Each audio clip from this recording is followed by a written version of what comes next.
इंद्रियां हमारी आत्मा की रक्षा करने के लिए बाबा ने दी, लेकिन आज ये रक्षक ही क्या बने?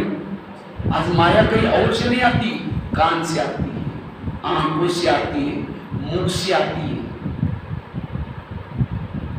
इसलिए इसको ही बाबा कहते हैं सो परिवर्तन करना।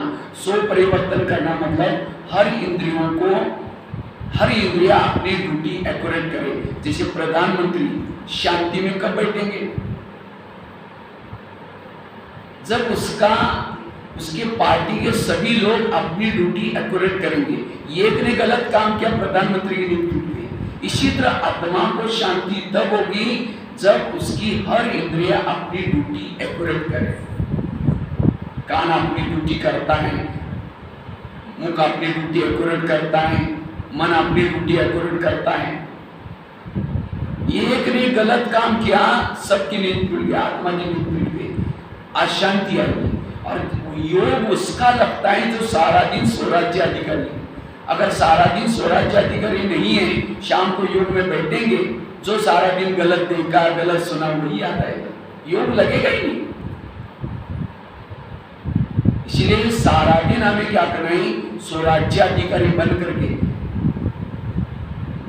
इंद्रियों पर शासन करना है। पहले जमाने में राजा किले में रहते थे और किले के कई दरवाजे रहते थे। कोई भी आता था, उसकी पूछताछ होती थी, कहां जा रहा है, क्यों जा रहा है, किसी लिए जा रहा है।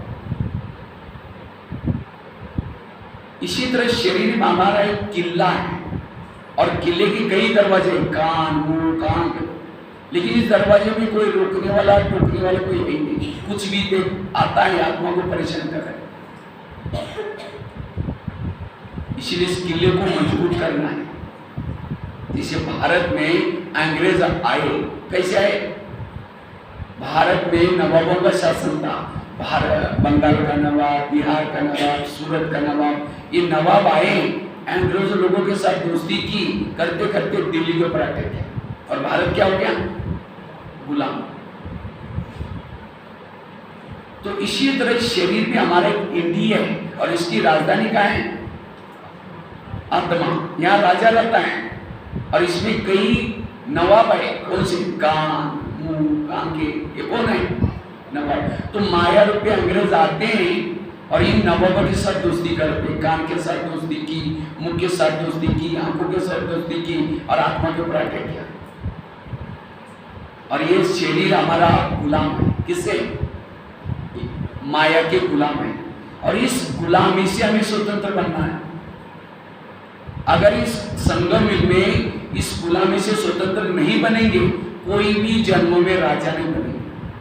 समझो किसी को 20 साल ज्ञान में चलने को मिले संगम के, लेकिन 20 साल में उसने कोई भी साल में कोई भी दिन इंद्रियों पर शासन नहीं किया, तो 84 जन्म में राजा नहीं बनेंगे। दास दासी का पाठ बजाना पड़ेगा।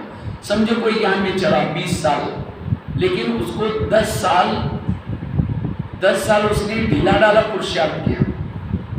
फिर कोई ऐसी क्लास सुनी, मुरली सुनी, अटेंशन में आया और खूब गुप्त पुरुषार्थ करके इंद्रियों पर शासन किया, तो क्या हो जाएगा? सतयुग त्रेता का वो राजा नहीं बनेगा, द्वापर कलयुग का राजा बनेगा। क्योंकि आधा समय उसने वेस्ट किया, आधा समय सफल किया। कोई ज्ञान में चला 20 साल, शुरू में अच्छी तरह पुरुषार्थ किया, बाद में माया आई, इंद्रियों के वश होना शुरू किया 10 साल तक, तो सतयुग त्रेता का राजा, द्वापर कलयुग के दास। इसलिए संगम का एक एक दिन हमारा बड़ा महत्व है। अगर एक दिन भी आपने इंद्रियों पर शासन करके अच्छा पुरुषार्थ किया, एक जन्म का राजा बन सकते हैं। इसलिए बाबा कहते बच्चे स्वराज्य अधिकारी बनो। जो स्वराज्य अधिकारी है, जिसकी इंद्रिया उसके वश में, उसके जीवन में सहन शक्ति, धैर्यता, सत्यता, ये गुण चारों तरफ से रहते हैं। राजा कभी भी अकेला, राजा के साथ कौन होता है? मंत्री होता है, कई सेना साथ में रहते हैं। इसी तरह जो भ्रुकुटी आसन पर बैठता है, आत्मिक स्थिति में रहता है, वो अकेला नहीं है, उसके साथ में गुण शक्तियां सब पूरा जमावड़ा के साथ जाएगा। अगर माया आएगी भी, माया ये सब देख करके डर जाएगी। अगर आप अकेले जा रहे हैं, कोई सेना नहीं है माया के करेगी। इसलिए हमें अकेले नहीं चलना है, बाबा को साथ में लेकर के चलना है। साथ में गुण शक्तियां मेरे साथ में है, मैं इस स्वरूप में चलना है। तो भारत में अंग्रेज आए थे, उनको भगाया कैसे? वही नीति हमें भी अपनाना है। क्या किया? जगह जगह पर सभा लगाया, जगह जगह पर नारे लगाए, वंदे मातरम नारा शुरू किया। वंदे मातरम बोलने नहीं देते थे, क्योंकि उनको हिंदी नहीं आती थी अंग्रेज लोगों को। वो क्या समझते थे? ये हमको बोलते हैं वंदे मातरम, बांटो और मारो, इसलिए वो बोलने नहीं देते थे। गणपति का त्योहार तब से चालू हो गया, ताकि लोग इकट्ठे हो जाए और उसके बहाने स्वराज्य की बातें करते रहे। उसके साथ में अखबार निकाले, नमक का सत्याग्रह, सभी ने जनता जागृत हो गई, तब जाकर के सभी ने नारा लगाया अंग्रेजों को go back, Simon go back, तब अंग्रेज गए। इसी तरह हमें भी क्या करना है? रोज अपने इंद्रियों पर दरबार लगाना है और इंद्रियों को समझाना है कि आके तुम जो इंटरनेट की गलत चीजें देखते हो, तुमको तो अच्छा शकुन लगता है, लेकिन मेरा कितना घाटा हो रहा है। ये कान, तुम परचिंतन की बातें सुनते हो, लेकिन मेरा कितना घाटा हो रहा है। हे मुख, तुम किसी का परचिंतन करते हो, तो इंद्रियों को जागृत करना। जैसे कृष्ण जब रथ में बैठता है, पहले घोड़ों को थपथपाता, प्यार करता है। क्यों? घोड़ों का अगर प्यार नहीं करेगा, घोड़े जाकर के दुर्योधन के सामने गिर जाएंगे, पराजय हो जाएगी। इसी तरह हमें भी शरीर में सवेरे अमृत वेला के बाद आने के बाद अपने घोड़े कौन से? हमारे कान, आंखें। घोड़े क्यों बोला है? क्योंकि आंख न होती तो रथ, आंखें जो देखते हैं रथ वहां चला जाता है, कान जो सुनता है रथ वहां चला जाता है, इसीलिए उसको घोड़े कहा है। कितने घोड़े हैं? 5 घोड़े इस रथ को लगे। शिव बाबा हमारा कौन है? सारथी है, और हम आत्मा योद्धा हैं। ये दुनिया क्या है? कुरुक्षेत्र है। हम युद्ध करने के लिए कहां से आते हैं? ऊपर से आए।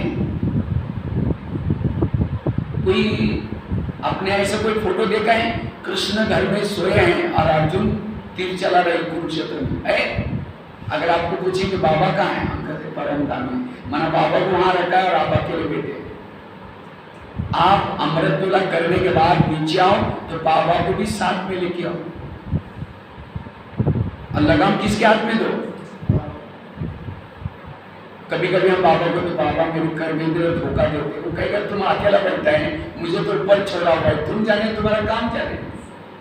इसीलिए अमृत वेला बाबा को साथ में लेके आओ, भ्रुकुटी के साथ, जिसको आज का वरदान था कंबाइंड स्वरूप। मुझे लगता है शिव जी का, हनुमान का मंदिर होता है, शिव जी की मूर्ति होती है, दुर्गा की मूर्ति है, शिव जी की मूर्ति होती है। कहते हैं शिव जी की बिना मंदिर अधूरा है। तो जिस शरीर में बाबा साथ में नहीं हुआ, अधूरा है। इसीलिए बाबा को साथ में लेके आओ। ये मुझे बहुत प्यारा लगता है, ये विजन कृष्ण और अर्जुन वाला। मैं जब भी कहीं भारत में सेवा करने के लिए गया, अकेला गया, चाहे 5 दिन मुझे ट्रेन में जाना पड़ता था आसाम, अकेला। मेरे को कई भाई लोग पूछते हैं, हम जब जाते हैं किसी को साथ में लेके जाते हैं, आप क्यों? मैं बोला मेरे साथ तो सर्वशक्तिवान है, और किसके साथ चाहिए देगा। मैं कभी भी बोर नहीं होता हूँ, बड़ा आनंद आता है। और कभी भी सेवा में असफलता नहीं मिली, क्योंकि मैं जब भी मधुबन से निकलता हूँ, बाबा को कहता हूँ, बाबा मैं आपके पास इतना बजे आने वाला हूँ, 15 दिन के लिए टूर पर चलना है, आप कमरे में तैयार रहना। बाबा कमरे में जाता हूँ, जैसे बाबा को साथ में अपने लेके चलता हूँ, ट्रेन में बाबा से बातें करते चलता हूँ। तो इसी तरह हमें भी क्या करना है? रोज परम धाम से आना है और आकर के रथ में बैठना है और लगाम बाबा के हाथ में दो। कभी कभी अगर मेरी आंखें चंचल होती है, मैं बाबा को बुला ना देता हूँ, बाबा क्या बात है, आंखों का आपने लगाम ढीला छोड़ने लगता है, बाबा को ही दोषी बनाना है। हम अकेले बैठते हैं, बाबा को साथ में रखते नहीं। समझो फिल्म थिएटर की कोई पोस्टर देख रहा है तो बाबा अगर साथ में होगा कहेगा मैं इतना सुंदर यहाँ बैठा है तुम्हारे साथ, तुम ये क्या देख रहे हो। अगर टीवी देखेंगे कहेंगे मैं साथ में बैठा है, तुम ये क्या देख रहे हो। अगर बाबा साथ में होगा तो आपको समझो अर्जुन कृष्ण कहीं जा रहे हैं और चलते चलते कोई व्यक्ति उसे बात करना चाहता है तो सारथी को कहता है कृष्ण को कहता है रुको, और बात करते करते कोई गलत बातें करेगा तो कहेगा कृष्ण कहेगा तुम क्या कर रहे हो। इसी तरह अगर मैं किसी के परिचिंतन की बातें कर रहा हूं तो बाबा अगर साथ में होगा कहेगा तुम ये क्या कर रहे हो। इसलिए कंबाइंड हमेशा रहो। अमृत वाला ट्रैफिक कंट्रोल करना है तो क्या करो, कभी कभी मैं किचन में जब जाता हूँ बाबा को चेयर पर रखता हूँ और खाना बनाता हूँ, बाबा कहता है बाबा कहीं बोलो तो नहीं हुआ, तो जैसे लगा बाबा हमेशा साथ में है। तो सारा दिन कर्मों में युक्त स्थिति रहती है। फिर रात को समय जैसे कृष्ण अर्जुन रथ में नहीं सोते, कहाँ सोते, अपने घर अलग से हमें नहीं लगे, रथ में सोएंगे तो दुर्योधन वही बॉम्ब डाल करके खत्म कर देंगे। इसीलिए रात को सोते समय हमें यहाँ नहीं सोना, सोने के लिए कहाँ जाना है, अपने धाम में जाना है, बाबा के साथ में जाना है। और जब कृष्ण आता है युद्ध करने के लिए, कहता मैं युद्ध नहीं करूंगा, मुझे भी युद्ध करना, तो कृष्ण कहता है मेरे भाई कैसे मारूं। तब कृष्ण कहता है ये तुम्हारे भाई हैं जिसने द्रौपदी का चिराधन किया, ये तुम्हारे भाई है जिसने अभिमन्यु को मारा। फिर वो उसको जोश आता है, फिर जाकर के अग्नि प्रतिज्ञा करता है अगर मैं जयद्रथ को नहीं मारूंगा अग्नि समान लूंगा। इसी तरह हमें भी कभी युद्ध की आलस आता है तो बाबा कहता है तुम्हारी राजाई गवा दी इन विकारों ने, तुम उसके वश हो, तुम उसको मारो। तब हमें अग्नि समाधि लेके आना है कि मैं आज कोई विकार अटैक करेगा मैं अग्नि समाधि लूंगा, अर्थात 2-3 घंटा योग करूंगा। ऐसे हमें क्या करना है, अभ्यास करना है और तब स्वराज्य अधिकारी बन सकते हैं। आज इंद्रिया हमारे पानी के ऊपर नौका चलेगी, पार कराएगी, नौका के अंदर पानी आएगा डुबा देगी। जो इंद्रियों को चलाता है वो पार हो जाता है, जिसको इंद्रिया चलाते हैं वो डूब जाता है। आज कई माता कहते मेरे बच्चे सुनते ही नहीं, कई टीचर कहते मेरे हमारे स्टूडेंट सुनते ही नहीं। क्यों नहीं सुनते, जिसकी इंद्रिया नहीं सुनती उसका कोई नहीं सुनेगा। इसलिए आप इन दादी जानकी जी कोई हर सेंटर पर जाकर के नहीं देखती थी बहनें उठ गई क्या कर रही हैं। उन्होंने क्या किया, केवल अपनी इंद्रियों पर शासन किया, सारा कारोबार ऑटोमेटिकली चलना शुरू किया। इसलिए जितना अपने पर शासन है आपका घर का कारोबार सब कुछ अच्छा चलेगा। सतयुग जो चलता है कैसे चलता है, प्रकृति चलती है, सब कुछ चलता है, इंद्रियों पर शासन। इस दुनिया पर शासन वही कर सकता है जिसने इस दुनिया पर शासन किया। इस दुनिया में कितने लोग हैं, 850 करोड़। शरीर में भी 850 करोड़ जीवाणु है। दुनिया में 3 लोग हैं, शरीर में भी 3 लोग हैं, ये आत्मा लोग। दुनिया 5 तत्वों की बननी है, शरीर भी 5 तत्वों का बना हुआ है। इसलिए इस दुनिया पर शासन करो। दुनिया में 70% पानी है, शरीर में भी 70% पानी है। ये शैंपल बाबा ने दिए हैं, इसके ऊपर राज्य करो। ये है पुरुषार्थ। आज कई माताएं जब घर में जाके घर वाले क्या बोलते हैं, मुसीबत आ गई, क्या समझते हैं, क्यों बदल नहीं हो रहा है, संस्कार नहीं बदले, क्यों स्वराज्य अधिकारी स्थिति नहीं। इसलिए स्वराज्य अधिकारी बनने की जरूरत है। तो जैसे अंग्रेज लोगों को भगाने के लिए क्या किया, जगह जगह पर। इसीलिए हमें भी रोज सवेरे अमृत वेला उठने के बाद क्या करो, अपने इंद्रियों से बातें करो। कैसे बातें करो, अमृत वेला उठकर नीचे आके शरीर में आने के बाद सभी इंद्रियों को गुड मॉर्निंग बोलो। सबसे पहले गुड मॉर्निंग ऊपर बाबा से करके आना है, फिर शरीर में आने के बाद सभी इंद्रियों को गुड मॉर्निंग बोलो, और उसके बाद इंद्रियों से थोड़ी बातें करो। सबसे पहले बात करो कान से, हे मेरे कान, तुम मेरे इस राज्य की शान, अगर तुम ना होते मैं ईश्वरी माँ के कैसे सुनता, इसलिए हे कान तुम्हारा बहुत बहुत धन्यवाद, मेरा तुम्हारे पर बहुत विश्वास है, इसीलिए मैंने तुमको बॉर्डर पर रखा है। कान का है बॉर्डर पर, लेकिन हे कान आजकल तुम मुझे धोखा दे रहे, मुझे तो पता नहीं था। मैं आज अमृतवेला मेरे दोस्त के पास गया था, उसने तुम्हारे लिए कुछ इशारे दिए, और मेरा दोस्त परम हितैषी शिव बाबा मेरे हित चाहता है, मेरी राजे देना चाहता है, इसीलिए हे कान तुम मेरे राजा ही में रहते हो, मेरा खाते हो और मुझे धोखा देते हो। इसीलिए आज तक जो हुआ कोई बात नहीं, लेकिन आज सारा दिन में तुम्हें कोई भी बेरत बातें नहीं सुननी है। अगर सुनेगा मैं तुमको सजा दूंगा, और ये भी नहीं समझना मुझे कुछ पता ही नहीं चलता है, क्योंकि इस किले के चारों तरफ से मैंने सीसी कैमरे का प्रबंध किया है। आजकल घरों में ऑफिस में क्या लगाते हैं, कौन आया कौन गया सब पता चलता है। इसीलिए बाबा ने अभी हमारा तीसरा नेत्र खोला है, तीसरा नेत्र है सीसी कैमरा, ये खुला है, मुझे सब पता चलता है गलत क्या है, क्या किसने गलत देखा क्या किया। अटेंशन देना। आगे चलो मुख के पास, हे मुख तुम भी मेरे इस राज्य की शान, अगर तुम ना होते मैं ईश्वरीय महावर के दूसरों को सुना करके तुम्हारी कैसे लेता। तुम्हारे द्वारा मुझे बहुत दुआएं मिल रही, लेकिन कभी कभी तुम किसी का अपमान करते हो। क्या मैंने तुमको अपमान करने के लिए रखा? अगर किसी का अपमान करोगे मैं तुमको सजा दूंगा। आगे चलो आंखों के पास, ये आंखें मुझे 84 जन्म में बहुत आंखें मिली, लेकिन तुम्हारे जैसी भाग्यशाली आंखें कोई नहीं मिली। क्यों? तुम्हारे द्वारा मैंने सत्यम शिवम सुंदर को देखा है। मधुबन में बाबा मिलन करके आए ना, बाबा को देखा है ना। और दुनिया के लोग साक्षात्कार के लिए तरस रहे, साक्षात्कार, साक्षात भगवान को नहीं देखने के लिए, केवल ऐसा साक्षात्कार। लेकिन हमने क्या देखा है? साक्षात परमात्मा को देखा है। कई भाई बहन कहते मुझे कोई अनुभव नहीं हुआ ज्ञान में। अरे अनुभव किस चीज के लिए चाहिए?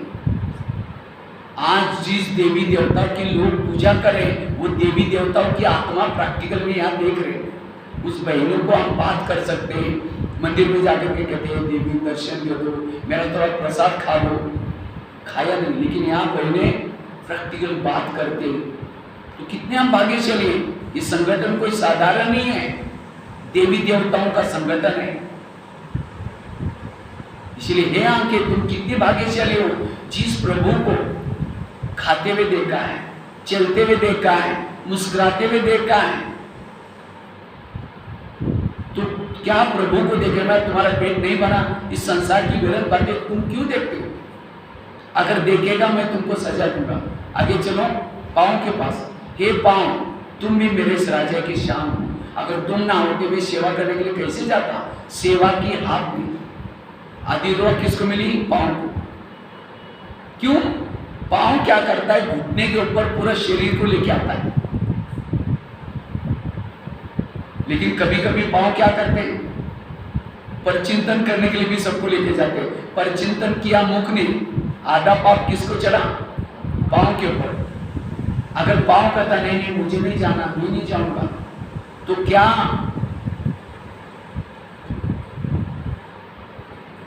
वहां मुख जाता, आंखें जाती? इसलिए हमें हर इंद्रियों पर क्या करना है? संयम रखना है। इसको कहते हैं ईमानदारी। हर इंद्रियों में ईमानदारी चाहिए, और ये अंदर हमारा अंदर ये नहीं। इसलिए आज दुनिया में भी कोई किसी के नहीं मान रहा है। क्यों? हमारा अपने पर शासन नहीं। इसीलिए पांव अपनी ड्यूटी एक्यूरेट करें, आंखें अपनी ड्यूटी एक्यूरेट करें। आगे चलो मन के पास, हे मन तुम भी मेरे इस राज्य की शान हो, अगर तुम ना होते मैं ईश्वरी चिंतन कैसे करता? तुम्हारे कारण मैं ईश्वरी चिंतन कर रहा हूं। लेकिन कभी कभी तुम व्यर्थों का चिंतन भी करते हो, अगर करेगा मैं तुमको सजा दूंगा। आगे चलो बुद्धि के पास, हे बुद्धि तुम भी मेरे इस राज्य के शान हो, मैंने सभी इंद्रियों में से चुन करके तुमको मंत्री बनाया। और बुद्धि कौन सा मंत्री है? केंद्रीय मंत्री है। क्योंकि अगर मन में आया मुझे कहीं जाना है तो मन की फाइल कहाँ जाती है? बुद्धि के पास, केंद्रीय मंत्री के पास जाती है। वो निर्णय करता है जाना है या नहीं जाना। वो कहता है ठीक है जाओ। तो बुद्धि ने निर्णय किया, सभी इंद्रिय उसको फॉलो करते हैं। तो आज हमारे जीवन में जो भी पाप हुआ है, हमने फिल्म देखी, किसी के ऊपर गुस्सा किया, निर्णय किसने दिया? साइन किसकी है? तो हे बुद्धि, मैंने तुमको मंत्री बनाया सभी इंद्रियों में से चुन करके। मुझे लगा कि तुम मेरे हित करेगा, लेकिन तुमने मेरी ऐसा निर्णय किया गलत, मेरी पूरी राजाई गवा दी। मुझे तो रावण की जेल में तुमने डाला, यही मेरे विश्वास का फायदा लिया। ऐसी अपने से एकांत में बातें करो।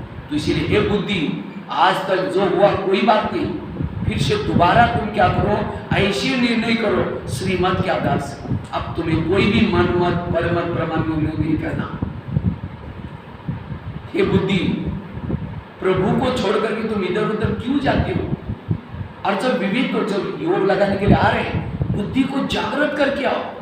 और जब योग में बैठेंगे, बुद्धि को कहो ये बुद्धि तुम परमधाम ही जाना। अगर बुद्धि इधर उधर गई, फिर बात करो तुरंत योग में, बुद्धि मैंने तुमको परमधाम में भेजा था, तुम इधर उधर क्यों गई? उसका पीछा करो। ध्यान में भी बैठने के बाद ध्यान का पीछा करो। ध्यान मेरा कहाँ जाता है? कैसा पता चलेगा ध्यान मेरा योग में आई या नहीं? बुद्धि कैमरा है, मन टीवी है। कैमरा जिसको देखता है वही टीवी में आता है। मन में वही विचार चलते हैं जहाँ बुद्धि देखती है। अगर मेरा बुद्धि पर कंट्रोल नहीं, मन पर कंट्रोल नहीं, तो राजा कैसे बनेंगे? संडे की मुरली में एक लाइन थी, जिसने अपने बुद्धि पर कंट्रोल नहीं किया वो राजा कैसा बनेगा? वो दास दासी बनेगा। इसलिए अभी दूसरों को देखने का समय नहीं है, वो क्या करता है, वो क्या करता है। अपने इंद्रियों पर शासन करना है। विघ्न 4 प्रकार के। एक है जिस लोगों के बीच में रहते हैं उन लोगों के तरफ से आने वाला विघ्न। वो आपका अपमान करेंगे, निंदा करेंगे, ग्लानि करेंगे, आपका संकल्प चलेंगे, समय वेस्ट जाएगा, एक विघ्न। दूसरा प्रकृति की तरफ से आने वाला विघ्न। गर्मी बढ़ेगी, सर्दी बढ़ेगी, मच्छर काटेंगे, आपको योग नहीं लगेगा, आप परेशान हो जाएंगे, बीमारी आ जाएगी, ये भी एक विघ्न। उसमें से समय गया, संकल्प गए। तीसरा विघ्न है पुराने संस्कारों के द्वारा आने वाला विघ्न। कभी कभी हमें हमारे काम के संस्कार जागृत होते हैं, क्रोध के संस्कार जागृत होते हैं, उसे भी समय वेस्ट हो जाता है, की कमाई चट हो जाती है। और चौथा है कर्म इंद्रिय का द्वारा आने वाला विघ्न। सबसे खतरनाक विघ्न है वो आपस के विघ्न। अगर हमारी कर्म इंद्रिय ठीक है तो आपस में कितना भी मुझे गाली दे, अपमान करे, विजय बन जाएंगे। प्रकृति कितना भी गर्मी सर्दी हो जाए, लेकिन अगर कर्मेंद्रिय उसके लिए मुकाबला करते हैं, उसका भी कुछ नहीं होगा। अगर आप कर्मेंद्रिय जीत हैं, पुराने संस्कार का विघ्न भी नहीं आएगा। लेकिन सबसे खतरनाक विघ्न है कर्मेंद्रियों का। इसीलिए बाबा कहते हैं कर्मेंद्रिय जीत बनो। जैसे प्रधानमंत्री को किसी ने गाली देने वाला पत्र लिखा, पत्र कहाँ जाएगा? उसके पीए के पास जाएगा, पीए पढ़ेगा, ठीक है फालतू आदमी क्या लिखा, फाड़ के फेंक देगा। माना उस प्रधानमंत्री का पीए बहुत हितैषी है, अगर वो दे देगा तो प्रधानमंत्री अशांत हो जाएंगे, उनका टाइम वेस्ट हो जाएगा।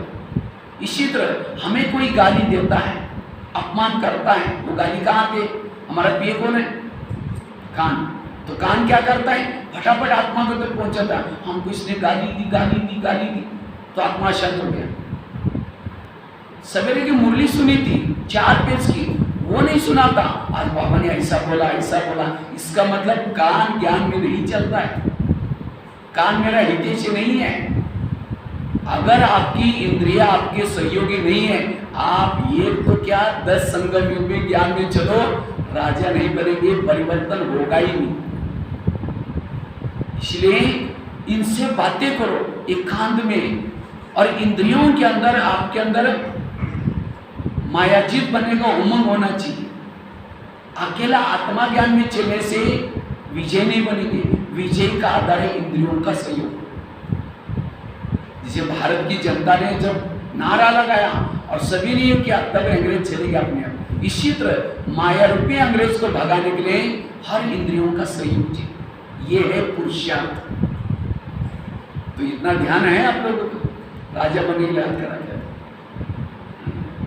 अंधेरी नगरी चौपट राजा टके सरबाजी, आंधा पीस रहा है, कुत्ता बैठ करके खा रहा है। अंधे को लगता है वाह मैं बोरी भर करके पीसा, लेकिन उसको पता ही नहीं कि कुछ भी बचा नहीं है, कुत्ते ने खा लिया। थोड़ा योग लगाया, अमृत वाला उठे, थोड़ा सेवा की, घर में गए, सारा दिन विरत सोचा, विरत देखा, विरत सुना, जितना कमाया खत्म, बचत कुछ भी नहीं है। इसलिए जब इंद्रियों पर शासन होगा जमा हो जाएगा, इसलिए हमें इंद्रियों पर। तो ये होगी सवेरे की बातें। तो रात को सोने के पहले फिर दरबार लगा दो, कितना बजे? 10 बजे सभी इंद्रियों को कहो कि आ जाओ, अभी हमें सभा लेनी है, क्योंकि हम ऊपर जाना है बाबा के पास। तो सभी की सभा लेकर के फिर जाओ, सभी को बुलाओ, भाई आज का चार्ट कैसा रहा। सबसे पहले कान से पूछो, कान तुम्हारा सारा दिन का चार्ट कैसा रहा? तुम्हारा बहुत बहुत धन्यवाद, सवेरे 7 बजे की मुरली तुम्हारे द्वारा सुनी, इसलिए तुम्हारे उस सेवा का धन्यवाद। लेकिन 12-1 बजे कोई माता जी थी, किसी की परिचिंतन की बातें सुना रही थी, तुमने बड़ा नजदीक जाकर सुना था, और क्या हुआ? वो सीसी कैमरे के रिकॉर्डिंग में मैंने देख लिया। तो बताओ, तुमको मैंने सवेरे कहा था, तुमने नहीं माना, इसलिए बताओ तुमको क्या सजा दी जाए? तुम्हारे लिए यही सजा है, तुम्हें दोबारा मुरली सुननी। सजा मतलब कान को काट करके फेंकने की सजा नहीं, क्योंकि जिस कान में ज्ञान भरपूर है वो कभी परचिंतन नहीं सुनेंगे। आगे चलो मुख के पास, मुख तुम्हारा चार्ट कैसा रहा? समझो कान ने दरवाजा खोला, मैं तो 8-9 दरवाजे के अंदर बैठा हूँ, तुमने तो अपनी ड्यूटी एक्यूरेट करनी चाहिए। तुमने भी बोला हाँ वो ऐसी करते, उसने ऐसा बोला, मेरे साथ भी बोला, वो दुश्मन और अंदर आया, इसलिए तुम्हारे लिए सजा कौन सी? कल के दिन तुम्हारा कारोबार बंद रहेगा, मौन रखेंगे तो परसों अपने आप अकल आएगी, फिर विरत नहीं बोलेगा। ये है अपने आप को सशक्त बनना, और इससे आपके अंदर परिवर्तन आएगा। अन्यथा न संस्कारों में परिवर्तन आ रहे हैं, न व्यवहारों में परिवर्तन आ रहे हैं। लॉकडाउन में क्या कहते थे सभी? अपने घर में रहो, परिवार के साथ रहो, परिवार के साथ मिलकर के रहो। आजकल दुनिया में मनुष्य चंद्रमा तक गया, यहां से लंदन बात करते हैं, लेकिन पड़ोसी को नहीं, यही पता नहीं है। आज के लोगों की यही हालत है, आज हमारी भी यही हालत है। आज हम क्या क्या सेवा करते हैं, लेकिन आज इंद्रियों से कभी बातें नहीं करते। इसलिए कभी 7 दिन का कोर्स कर्मेंद्रिय का करो, 7 डेज का कोर्स करो, जिसको बाबा कहते हैं चैरिटी बिगिंस एट होम। कई कहते सत्युग कब आएगा, कृष्ण कब आएगा, और कितना साल बाकी है। कोई कॉलेज का बच्चा किताब सामने लेकर के बैठा है, कहता है मैं कॉलेज पूरा करूंगा, फिर उसके बाद जॉब करूंगा, फिर गाड़ी लूंगा, फिर घूमने के लिए जाऊंगा, फिर शादी करूंगा, ये करूंगा। पढ़ाई नहीं कर रहा है, अब ये ख्याल कर रहा है, फेल हो गया, उसके सारे प्लान कैंसल। इसी तरह हम योग लगाने के बजाय सत्युग कब आएगा, कृष्ण कब आएगा, ये कब। सत्युग का गायन क्या है? एक धर्म, एक राज्य, एक भाषा। तो क्या मेरे शरीर में सत्युग आया है? क्या एक आत्मा का शासन इसके ऊपर है? कान कुछ भी सुनता है, जो चाहे बोलता है, आंखें जो चाहे। योग में कहते हैं या ये मन आप परम धाम में जाना, मन मार्केट में लेके जाता है, तो कैसा सत्युग आएगा? अब इसका मतलब ये नहीं कि हम ऐसे रहेंगे तो सत्युग आएगा, लेकिन सत्युग में हम नहीं जा सके। सत्युग में दासियां वो बनते हैं जो ज्ञान में चलते थे, मुरली सुनते थे, योग करते थे, लेकिन इंद्रियों के अधीन रहते थे। वो क्या बनेंगे? दास दासी। दास दासी वो बनते जो उदास रहते, और उदास ज्ञान में कौन चलता है? जो इंद्रियों के अधीन है। उसको खुशी नहीं होगी, भगवान पढ़ाता है, सत्युग में जा रहे हैं, लेकिन चेहरा मारा पड़ा है, कि उसको पता है कि मैं आज हार के आया हूं। हारा हुआ कभी खुश नहीं रहता। जो किसी का श्रृंगार नहीं करते वो श्रृंगार करने वाले बनेंगे। बाबा ने कल कितनी 3-4 बार सर्विस सर्विस सर्विस सर्विस, मंदिर में जाओ औरों को सुनाओ, क्यों बोलता है? हम किसी का श्रृंगार, तो यहाँ श्रृंगार नहीं करेंगे तो वहां क्या बनेंगे? श्रृंगार करने वाले बनेंगे। अच्छा, कोई ज्ञान में चलता है, धन से सेवा करता है, ज्ञान दूसरों को सुनाता है, लेकिन इंद्रियों पर शासन नहीं किया, वो क्या बनेगा? वो साहूकार बनेगा, राजा नहीं बनेगा। साहूकार क्यों बना? क्योंकि धन सेवा में लगाता था, ज्ञान भी दूसरों को सुनाता, इसलिए क्या बना? साहूकार। कोई ज्ञान में चलता है, इतना गुप्त पुरुषार्थ कर रहे हैं, कहता हमें कोई लेना देना नहीं, बस हमें पुरुषार्थ करना है, ज्ञान योग कर रहे हैं, इंद्रियों पर शासन किया है, लेकिन ना धन से सेवा करता है ना ज्ञान किसी को सुनाता है, वो क्या बनेगा? राजा तो बनेगा, लेकिन कंगाल राजा बनेगा, क्योंकि उसके बाद धन वगैरह नहीं होगा। क्यों? संगम युग में नहीं किया। और कोई ज्ञान में चलता है, धन से सेवा करता है, ज्ञान भी दूसरों को सुनाता है, इंद्रियों पर भी शासन है, वो क्या बनेगा? राजा। तो चेक करो, संपन्न राजा, तो चेक करो आपकी खुद की गाड़ी कौन से ट्रैक में चल रही है? दासी वाली चल रही या साहूकार वाली चल रही या कंगाल राजा के ट्रैक में चल रही या संपन्न? अभी भी ट्रैक को बदल सकते हैं, या एक दिन दासी में चलते हैं, एक दिन राज्य में चलते हैं, एक दिन कंगाल राज्य में चलते हैं। इसीलिए बाबा कहते हैं मुकड़ा देख ले प्राणी, राजा बनने वाले दासी बनने वाले क्या करने वाले, क्योंकि आगे कितना समय मिलेगा भरोसा नहीं है। ये तो पिछले साल ही सब कुछ खत्म होने वाला था, लेकिन बाबा को रहम आया, बच्चों के अंदर अभी कुछ इतनी कमाई नहीं किया, इसीलिए करोड़ों को कहा कि तुम थोड़ा रुक जाओ, अभी मेरे थोड़े बच्चे तैयार नहीं हुए, इसीलिए बाबा ने रोका है। तो उस समय को हम कैसे यूज करते हैं? पर चिंतन करने में, तेरे मेरे करने में, व्हाट्सएप मोबाइल चलाने में। इसीलिए उसका भी हिसाब बाबा लेगा, मैंने तुमको जिंदा रखा था और तुमने उस समय को कैसे उपयोग किया, वो दिखाएगा बाबा।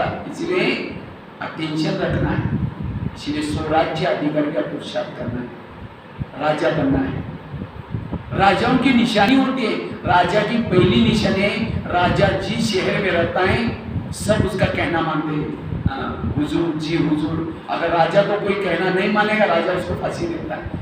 तो जिस शहर में, हमारा शहर क्या है, शरीर, इसमें रहते हैं, क्या सब आपका कहना मानते?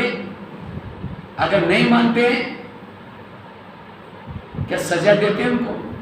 अधीन वाला कभी अधिकारी नहीं बना। अनुशासन, अनु मतलब आत्मा, शासन मतलब राज्य, जिसका शासन बॉडी पर है वही संसार पर अनुशासन करेगा। आजकल दुनिया में कोई अनुशासन वाले अधिकारी होते हैं, सामने से कहीं राम राम जी नमस्ते, पीछे में हमको पता है कैसे जाओ बोले। क्यों? क्योंकि उनका इंद्रियों पर शासन नहीं है। जो इंद्रियों पर शासन करते हैं वो सतयुग के राजा बनेंगे। जो ज्ञान में चलते थे लेकिन हार गए, वो त्रेता युग के राजा बनेंगे। जो ज्ञान में चलते थे, भावना अच्छी थी, वो द्वापर युग में आएंगे और बाकी सब करेंगे। इसीलिए बाबा कहते हैं अनुशासन करना है। राजा की दूसरी निशानी है, राजा दान करता है। तो आप लोग इतना दान करते हैं? राजाओं की कहानियां थी, एक राजा था, दान करता था, उसके घर से कोई खाली नहीं जाता था। अब इतना दान करते हैं? यहाँ से समझो चित्तौड़ जा रहे हैं या माउंट आबू जा रहे हैं, या समझो यहाँ से कहीं गांव में जा रहे हैं बस में, और बाजू में कोई बैठा है, एक शब्द भी नहीं सुना है, कंजूस राजा है। पड़ोसी ने रोज घंटी बजा करके देवी मुझे दर्शन दो, देवी दर्शन दो करके आवाज लगाती, लेकिन आपने उसको एक शब्द भी नहीं सुनाया आज तक ज्ञान का, कंजूस है। इतनी आपकी रिश्तेदारी है, अभी तक बाबा का संदेश नहीं दिया, आप कंजूस है। कई कहते सुनते नहीं, अगर नहीं सुनते मनसा से कहो, बाबा को रोज कहो कि बाबा इस पड़ोसी आत्मा का भी आप कल्याण करना, इसको भी बाबा क्यों नहीं बच्चा बनाते आपका, क्यों नहीं सर्किल में जाते, नहीं तो मेरे ऊपर उलाना देगा कि आप पड़ोसी रहते, हमको क्यों नहीं बताया। इतने शब्द संकल्प छोड़ो, बस ये भी आपका दान हो गया। संकल्प से किसी को दो। आप मनसा से भी इस भीलवाड़ा का वालों का कोर्स करा सकते हैं, ऊपर अव्यक्त अवतार में जाओ, बाबा से मंगल मिलन मनाओ, फिर कहो कि बाबा आज भीलवाड़ा वालों को सबको अपना परिचय देना है, तो इसलिए सब आ रहे हैं नीचे से, तो सब आत्माएं ऊपर आ रहे हैं, सामने बैठ रहे। उसके बाद ब्रह्मा बाबा भी सामने बैठा है, फिर कहो कि ये ब्रह्मा बाबा है, इनके तन में शिव बाबा आए हैं, ये अव्यक्त अवतार में इसी ऊपर परम धाम है, आप सभी आत्माओं जैसे कोर्स कराते ना, पूरे जैसे भीलवाड़ा का पूरा शहर सामने बैठा है और आप संदेश दे रहे हैं। उसके बाद कहो कि ये प्रैक्टिस करके दूसरे दिन आना जाओ, फिर उसके बाद दूसरे दिन बाबा का परिचय दो, सृष्टि चक्र का, ये भी सेवा होगी। अगर बाबा को कोई बच्चा होगा तो उसको लगेगा मुझे कोई रोज बोलता है तुम आत्मा हो, मैं इस सृष्टि पर परमात्मा आया हूँ, मुझे कोई कह रहा है, वो ज्ञान में आएंगे। इसको कहते हैं मनसा सेवा, क्योंकि आगे चल करके सारी सेवाएं बंद हो जाएगी, केवल बचेगी मनसा। और ये तो आज तक जो सेवा की हमने हद की सेवा की है, केवल भीलवाड़ा की सेवा करने के राजा थोड़ी बनेंगे, विश्व की सेवा करनी, इसलिए मनसा सेवा ऐसे कर सकते हैं।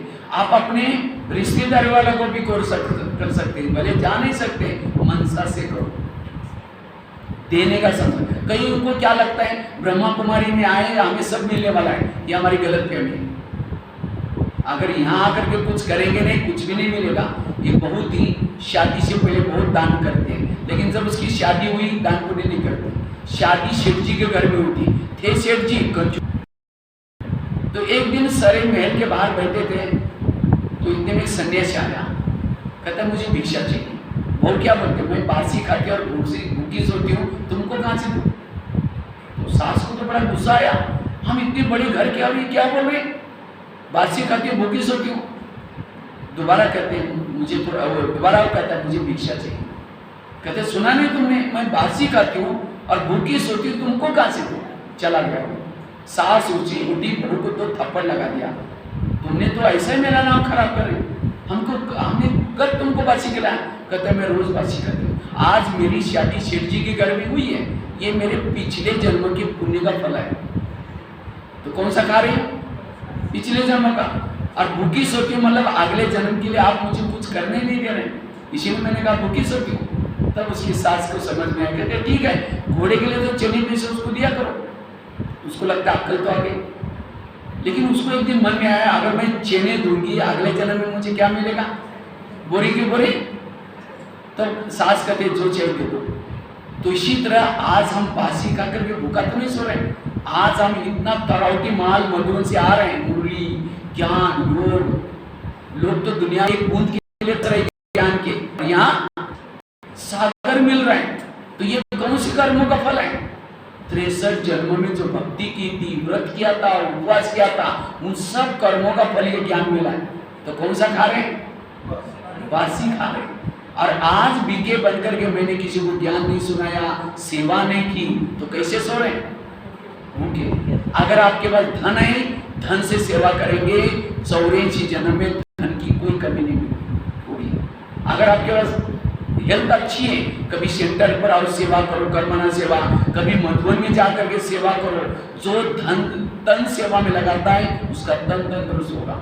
अगर आपके पास बड़ा मकान है, वहां कभी गीता पाठशाला खोलो, बहनों को बुला करके कोर्स चालू करो। और घर से आप सेवा करते हैं, आपको घरों से कोई कमी नहीं मिलेगी। अगर आपके पास कोई व्हीकल है, सेवा में लगाओ, जो चीज सेवा में लगाएगा वही मिलेगी। और अभी सफल करो, आगे चल करके बाबा की प्रत्यक्षता होगी। और प्रत्यक्षता पता चलेगा भगवान इस धरती पर आया, गीता का ज्ञान सुनाया, तो लोगों को लगेगा, लोग क्या कहेंगे, बहन जी हमारा एक प्लॉट है वो ले लो, बहन जी हमारी जमीन है वो भी ले लो। लेकिन उस समय मधुबन से डायरेक्शन आएगा, क्या कृपया किसी का भी नहीं लो। बाहर एक बोर्ड लगा रहेगा बड़ा, कृपया यहाँ कोई भी दान किसी का भी लेने स्वीकार नहीं किया जाएगा, क्योंकि बाबा को देना पड़ेगा। और अभी मांगते तो नहीं दे रहे। जैसे 1000-500 की नोटा बंद होगी तो कई भाई बहने क्या करने लगे, भंडारे में बंडल लाकर डालने लगे। मधुबन से डायरेक्शन आया, कोई भी पुरानी नोटा भंडारे में नहीं डालना। और पहले डालने के लिए बोलते तो हाथ थर कांपता था, डालू ना डालू, डालू 500 की। इसीलिए जो करना है वो, इसीलिए बाबा कहते बच्चे सफल करो। इसलिए दान के संस्कार चाहिए, वो राजा है। तीसरा, राजा किसको कहेंगे? जो शिकार करता है। तो आप लोगों ने राजा का बनने के लिए हाथ खड़ा किया था, तो आप लोग शिकार करते? हाँ, शिकार मतलब अज्ञानी आत्मा को ज्ञानी बनाना। और भिलवाड़ा में तो बहुत सारे शेर घूम रहे, और वो भी 2-4 दिन के बाद बनने वाले बुढ़िया को ज्ञान सुनाया, वो चुहा बिल्ली हो गया। राजा शिकार करता है शेर की। कई कहते भाई जी सुनते ही नहीं है। नहीं सुनते, कोई बात नहीं। बाबा ने एक जाली बना कर रखी है शेर को पकड़ने के लिए। सेंटर क्या है? जाली। आप उसको शेर को पकड़ के लाओ, बहनों का हवाले करो तो मारने का काम बहनें कर देंगे, उसको जीविका बना देंगे। जिसने पकड़ करके लाया यहाँ तक, आधी दुआ उसको मिली। महीने में 1 को बीके जरूर बनाओ। मुझे तो बड़ा शौक है शिकार करने का, इसलिए भारत के कोने कोने में जाकर के शिकार किए। अभी भी आया हूँ, कोटा में शिकार करके आया यहाँ। ये इसमें कुछ तो लोगों को कुछ प्राप्त होता है, लेकिन याद रखना शिकार बड़ी सावधानी से की जाती है। शिकार करने के लिए जाते हैं तो क्या करते हैं? ढाल लेके जाते हैं, तलवार भाला लेके जाते हैं। कई बार पेपर में न्यूज आते हैं, कोई शिकार करने के लिए गया था, शेर ने उसको फाड़ के रख दिया। इसीलिए किसी को ज्ञान सुनाने के लिए जाते हैं, पहले निश्चय बुद्धि बनो, पक्के बनो। नहीं तो कई बार जब जाते कहीं आप ध्यान में चलो ना, ब्रह्मा कुमारी में जाते, अच्छा अभी फंस गए क्या? वहाँ शादी नहीं करते, फैशन नहीं करते, टीवी नहीं देखते, बाहर का खाना, ये कोई लाइफ होते क्या? इसीलिए दुनिया में आए। जब ये बातें सुनी तो हमारे होश उड़ के आना ही बंद कर दिया। गए थे शिकार करने के लिए, और शेर ने, इसलिए ढाल लेके जाओ। अगर वो नहीं सुनता, ढाल को सामने लगाओ, ड्रामा की ढाल, ये हमारे कुल का नहीं करके भागा हुआ, बच गया हो। इसलिए शिकार करने का शौक चाहिए। तो इस साल करेंगे ना शिकार, कम से कम महीने में 1 को पी के बनाओ। याद है इतना बड़ा बना है, तो इसलिए अगर 1 महीने में 1 को पी के बनाएंगे तो 12 महीने के कितने हो जाएंगे? 12 हो जाएंगे। तो अपने आप हॉल ऊपर क्लास चालू करेंगे।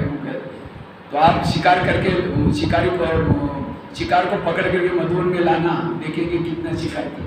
और वो है राजा क्वालिटी वाला। राजा के संस्कार और क्या होते हैं? फलों का राजा किसको बोलते हैं? क्यों आम को क्यों बोलते हैं फलों का? वैसे बोलना चाहिए नारियल को फलों का राजा, लेकिन आम को बोला क्यों? आम के साथ सबका प्यार है, नारियल के साथ प्यार नहीं है। प्यार की निशानी आम का जब सीजन आता है, आम खाते हैं, मुंह में लेके चूसेंगे, निकालेंगे, चूसेंगे, ये प्यार कर रहे उसे। अब सूखा नारियल लेके चूसो, वो 32 दांत भी टूटेंगे, मिलेगा कुछ भी नहीं। अर्थात राजा बनने के लिए सबके प्यारे बनो। अगर आपको देकर के कोई किनारा करता है, बात करना पसंद नहीं करता, राजा नहीं बनेगा। इसलिए आपको देकर के लोग, दादी जब हॉल से निकलते सारे भाई बहन घेरा हुआ डाल करके दादी को देखते रहते, ये राजाओं की निशानी। लेकिन आज कहीं हमें देख करके क्या होते, लोग डर जाते हैं। राजा क्वालिटी नहीं। इसीलिए राजा बनने के लिए आम बनो, नारियल मत बनो। और फलों का राजा आम को क्यों बोला? आम ऊपर से नरम है, आम अंदर से सख्त है, और नारियल ऊपर से नरम है, ऊपर से सख्त है और अंदर से नरम है। मैं जैसे कहता है वैसे करो, ये करो, वो करो, और खुद कुछ नहीं करेंगे। ऐसे लोगों को हाँ जी हमको पता आप कैसे।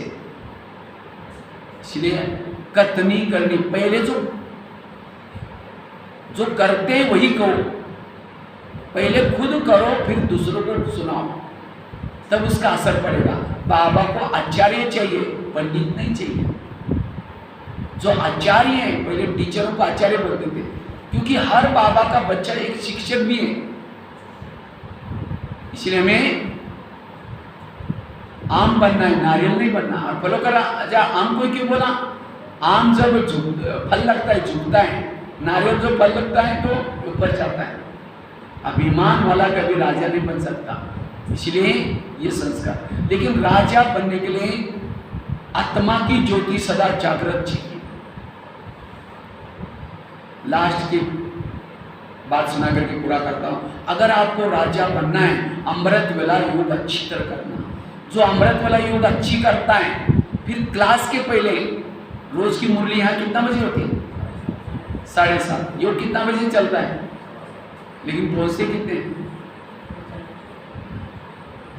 बस थोड़े अगर योग नहीं करेंगे आत्मिक स्थिति नहीं बनेगी, और जिसकी आत्मिक स्थिति नहीं है इंद्रिया उसको चलाएगी।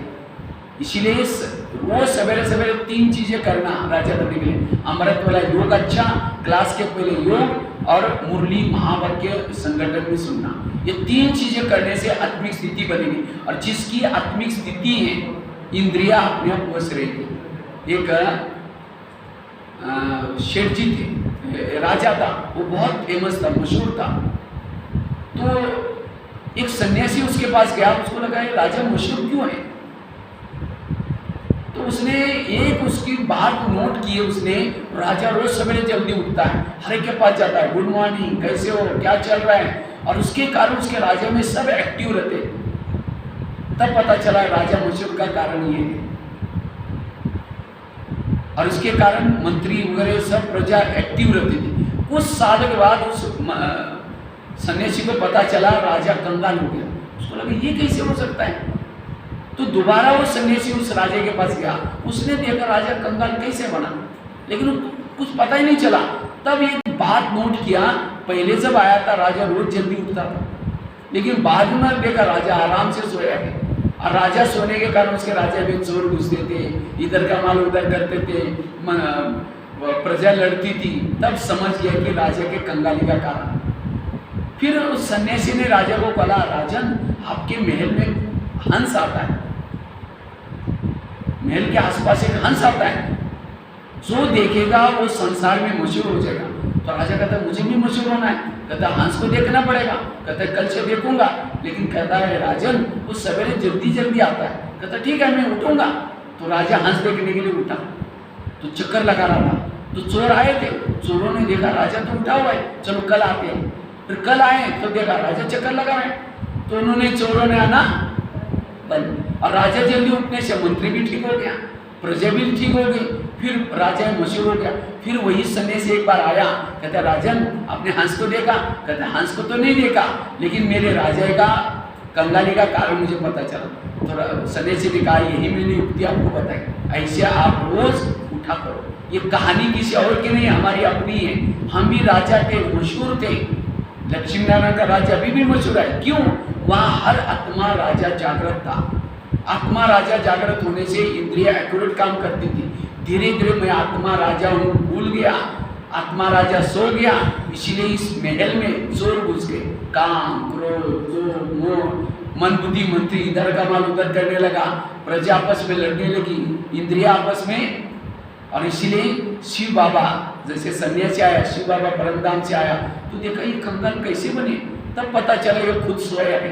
तो बाबा ने हमें युक्ति बताई, तुम्हारे इस महल के आसपास फरिश्ता आता है, ब्रह्मा के तन में शिव बाबा आता है, लेकिन कितना मजा आता है। सवेरे सवेरे तुम उसको देखने के लिए उठो, योग करो।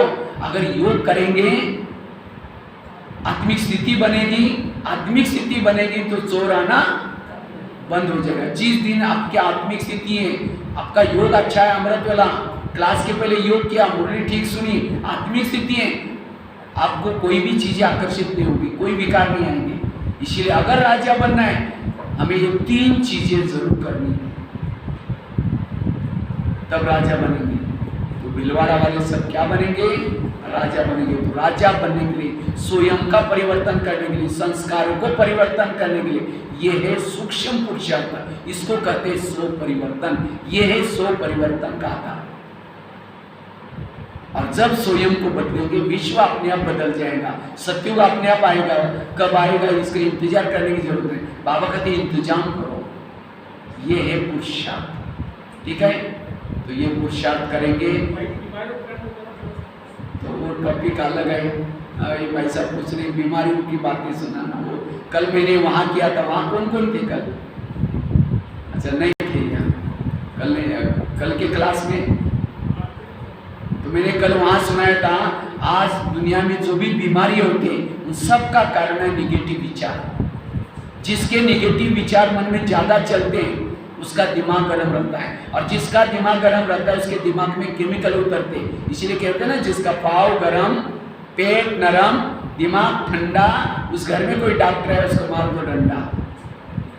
डॉक्टर आने की जरूरत नहीं। कब पाँव गर्म चाहिए, अर्थात रोज थोड़ी एक्सरसाइज करना, वॉकिंग करना। दूसरा, पेट नरम, संतुलित भोजन। जो जीभ को टेस्ट है वो पेट में वेस्ट हो जाता है। लेकिन आज हम जो खाते हैं जीभ के लिए, जीभ तो 2 मिनट में नीचे करता है, लेकिन सारा दिन भुगतना किसको पड़ता है? पेट। इसलिए पेट नरम, दिमाग ठंडा, अर्थात सहन शक्ति, पॉजिटिव रहना। लेकिन आजकल उल्टा होता है, पाँव रहते हैं ठंडे और दिमाग रहता है। आज 70% जो बीमारियां होती है निगेटिव गलत सोचने से। आज किसी को पेट की बीमारी होती है, ईर्ष्या करने वालों को पेट की बीमारी होती है। इसीलिए कहते हैं ना, तुम मेरे को देख करके तुम्हारे पेट में जलन होता है क्या? उसका बच्चा नौकरी में लग गया, घर के सामने गाड़ी आई, इसलिए कभी भी ईर्ष्या नहीं करो। हर एक का जैसा कर्म है, भाग्य वैसा उसको मिला हुआ, ईर्ष्या नहीं। आज किसी को दूर का कम दिखता है, दूसरे की बुराई को आंखें फाड़ फाड़ कर देखेंगे। जो गुस्से से देखता आंखें फाड़ता है, आंखों की पुतली बन जाती है। फिर डॉक्टर के पास जाएंगे, कहेंगे डॉक्टर जी मुझे आजकल धुंधला दिखता है। डॉक्टर कहेगा चश्मा लगाना पड़ेगा, आपको नंबर लग गया।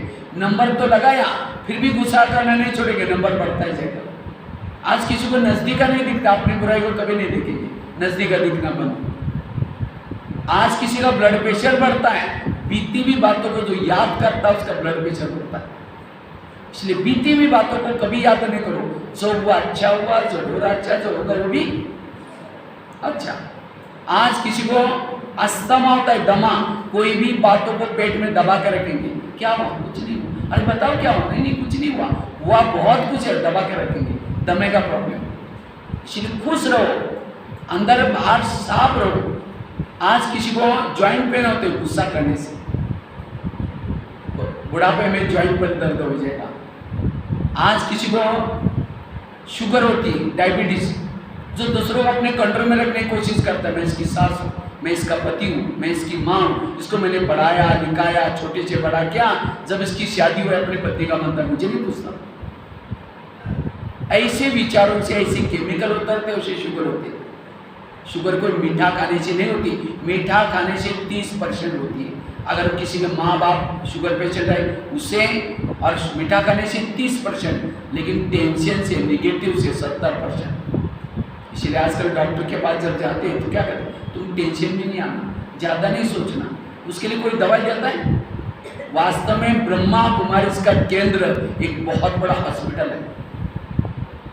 ये जो बनाया बाबा ने, त्रिकालदर्शी बाबा है। एक दिन आएगा यहाँ बैठने की जगह नहीं मिलेगी, लाइन लगेगी लोगों की, क्योंकि दुनिया में जो दवाई बनाई, आजकल ऐसी ऐसी बीमारी हो रही है जिसकी कोई दवाई भी नहीं। कोरोना की कोई बीमारी की दवाई मिली नहीं, आगे और नहीं मिले।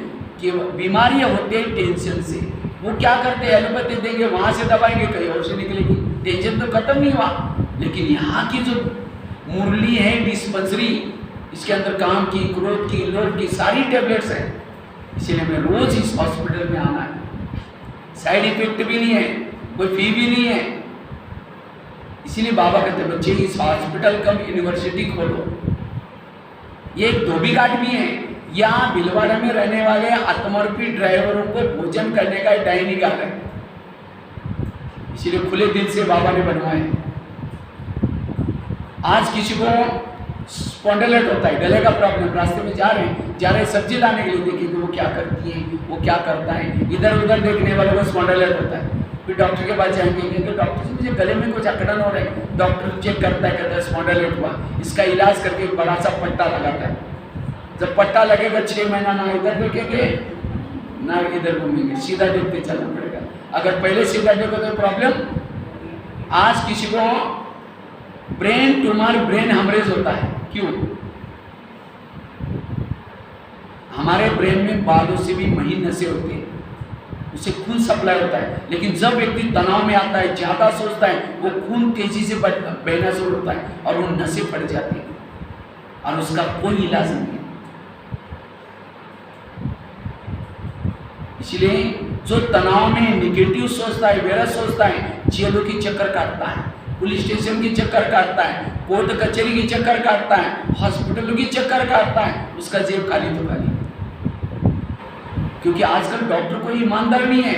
देखा ना पिछले साल, थोड़ा भी किसी को कोरोना नहीं था तो भी लेके गए, खांसी है लेके गए कोरोना समझ करके, और उसको क्या किया, उसको मार करके उसकी किडनी वगैरह सारी बेच दी और उसको मुर्दे को किसी को दिया भी नहीं, कहा कि तुम्हारे भी करुणा हो जाएगा।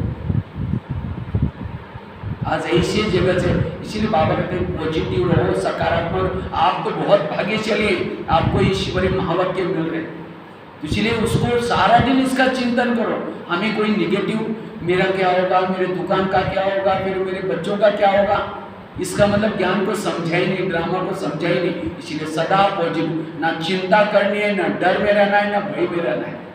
डर भय से ही ज्यादा बीमारी होती है।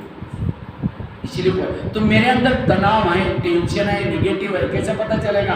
अगर कोई सामने से आ रहा है, उसको देखते किनारा कर रहा है, बात करना नहीं चाहते, तनाव है। अगर कोई पति की महिमा कर रहा है, तुम्हारा पति तो बहुत अच्छा है, हाँ वो क्या है मुझे पता है, तुम तो दूर से एक दिन देखा है मैंने कैसी उसके साथ, अगर उसकी महिमा नहीं सुन रहे, तनाव है। अगर कोई सास की महिमा करता है, अरे तुम्हारे सास तो बड़ी देवी है, अरे वो क्या है बुढ़िया मैं जानती हूँ, तुमने तो, ये तनाव की निशानी है। इसलिए निगेटिव से मुक्त बनो। बच्चे ने ग्लास गिराया, इतना गुस्सा करेंगे, तेरे वाकई नहीं तुम कमा के लाओ तो पता चलेगा ग्लास 10 रुपए का था। गुस्सा करेंगे, हार्ट में प्रॉब्लम आएगा, 10 लाख रुपए का ऑपरेशन करना पड़ेगा। इसलिए इससे मुक्त। वो क्लास में निकल एक पॉइंट सुनाया था, लेकिन वो ये वाला क्लास बापू नगर में डिटेल में किया था, कैसे हमें व्यर्थों से मुक्त। यूट्यूब में बीके भगवान भाई सर्च करेंगे, एक चैनल बना हुआ है, उस चैनल के अंदर ये डिटेल में क्लास है, कैसे हमें व्यर्थ संकल्प से मुक्त बने। कुछ भी हो जाए, मेरा संकल्प वेस्ट ना चले। ये हमारे आत्मिक स्थिति के लिए भी जरूरत है, क्योंकि जहाँ निगेटिव आए वहाँ लक्ष्मी वास नहीं करेगी, जहाँ निगेटिव आए रात में चैन की नींद भी नहीं आएगी। इसलिए पॉजिटिव रहना, उसको आप ढूंढ करके उसमें सुन सकते हैं आप, ठीक है। बाकी कभी और फिर कभी भविष्य में आएंगे, इतना अच्छा स्थान बनाए, कभी भट्टी करेंगे। कल हमने काचोला में, परसों काचोला में किया था, वो भाई बहने अचानक गए थे, तो भी सारा दिन वो आए, सारा दिन भट्टी किया था। वहाँ उनको निर्विघ्न बनने के लिए, शक्तिशाली बनने के लिए 9 रत्नों की अंगूठी पहनाई थी।